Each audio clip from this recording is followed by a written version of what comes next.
Já pensou em ganhar até R$ 100 de bônus na tua primeira aposta? É isso que a KTO te oferece se você utilizar o nosso cupom FBUTECO. O link tá aqui embaixo na descrição. Nesse caso, até para pegar esse gancho, naquela época se discutiu muito sobre isso, porque, por exemplo, teve jogos, me lembro de um que envolve o meu time, que era que o Edilson foi contratado pela, sei lá, empresa que pagava, eu não lembro.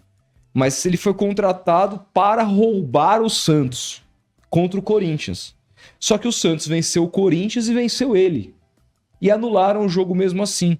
E aí na volta fizeram a anulação da partida, o Corinthians ganhou, e é o jogo que o Giovani dá um bico a bola na arquibancada, a torcida invade, aquela coisa vira um cenário de guerra. É esse que ameaçaram os profissionais da Globo? É exatamente esse, que o Milton Leite estava lá narrando. Ele contou aqui, né? Exatamente. E aí, assim, nesse aspecto, tinha que se anular todos mesmo, independentemente da intenção do juiz?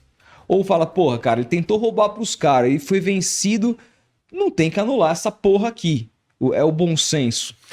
Tendo prova cabal de que houve uma interferência da arbitragem no jogo, aí não se discute, tem que anular. Porque daí mesmo independente do resultado. Porque tu tá atingindo a ética desportiva, né? Entendi. Aí é muito complicado. A gente precisa preservar o jogo. É o caso do Gabigol agora. Né? O Gabigol não testou positivo, mas ele não seguiu o protocolo estabelecido pela UADA, não é estabelecido por algum brasileiro. Esse é um protocolo internacional da Agência Mundial Antidopagem, que tem um protocolo que é muito rígido, que vale para os atletas do futebol, do vôlei, do tênis, do basquete e do boxe.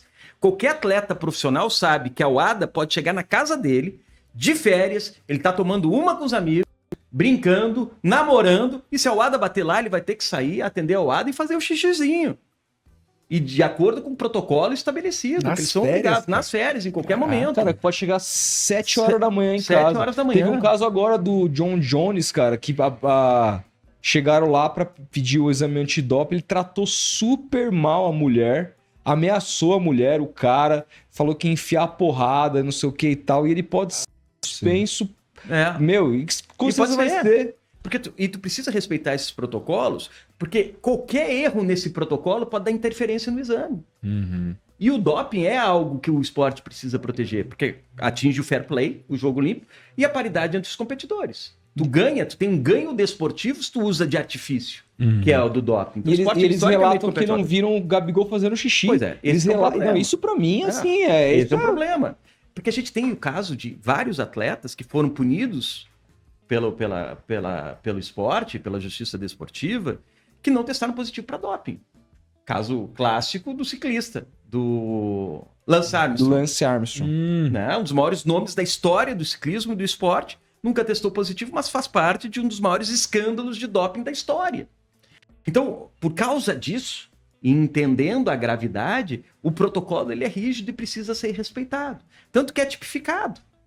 Né? Aquele que não auxilia ou que está envolvido em fraude no exame antidoping ou não segue os protocolos pode pegar uma suspensão de 2 a 4 anos. Claro que o caso do Gabigol ainda vai ser discutido pelo Tribunal Arbitral do Esporte, acho que tem chance de reversão, a equipe jurídica dele é fantástica, né? São pessoas que eu conheço. Tem chance de reversão?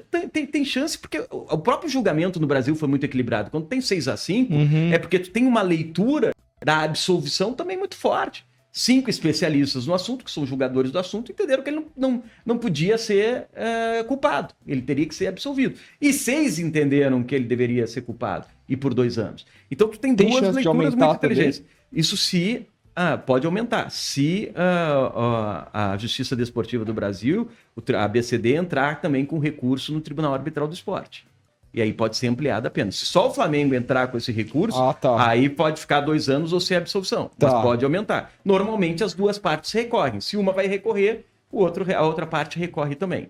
Tá? Entendi. Então, existe essa possibilidade. Mas assim, o doping precisa ser protegido. E os protocolos de coleta de material são muito rígidos por causa disso. E não vale só para o futebol, vale para o vôlei, para o basquete, para o tênis, vale para tudo. E é estabelecido pela Agência Mundial Antidopagem. Então, o atleta profissional ele tem que ter consciência da importância desse momento. O que ele representa para proteger justamente a integridade do esporte. O que você acha que o meio do futebol, já que é o assunto que a gente está falando, poderia fazer para elucidar isso melhor para os jogadores, talvez? Campanhas de conscientização, educação é tudo, né?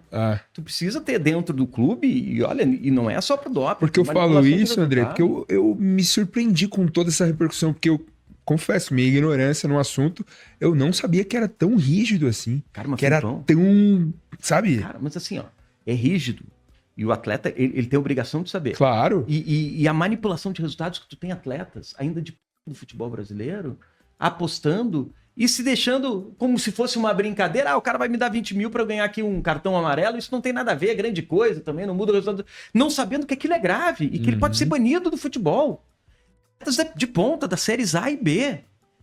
Como é que a gente não cria dentro de um processo interno, de um protocolo interno, processos de educação? Eu falo isso porque não se fala. Educados, claro, não se fala disso. Internamente. Precisa se criar projetos de integridade. São poucos os brasileiros que têm projetos de compliance, de conformidade dentro da instituição, que ajudam justamente num treinamento permanente com relação justamente à atualização de legislação esportiva, atualização de regulamentos esportivos, a atualização de regras próprias privadas do clube. Eles têm que ter um ambiente para agir mais em conformidade. Hoje a questão de direitos humanos ela é pulsante no esporte.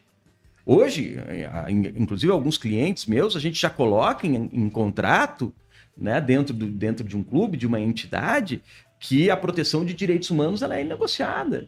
E a gente traz lá cláusulas morais e importantes também para serem assinadas.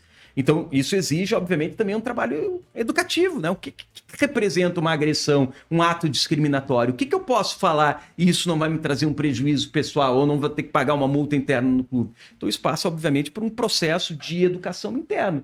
Os clubes, as federações precisam trabalhar internamente dentro dessa conscientização.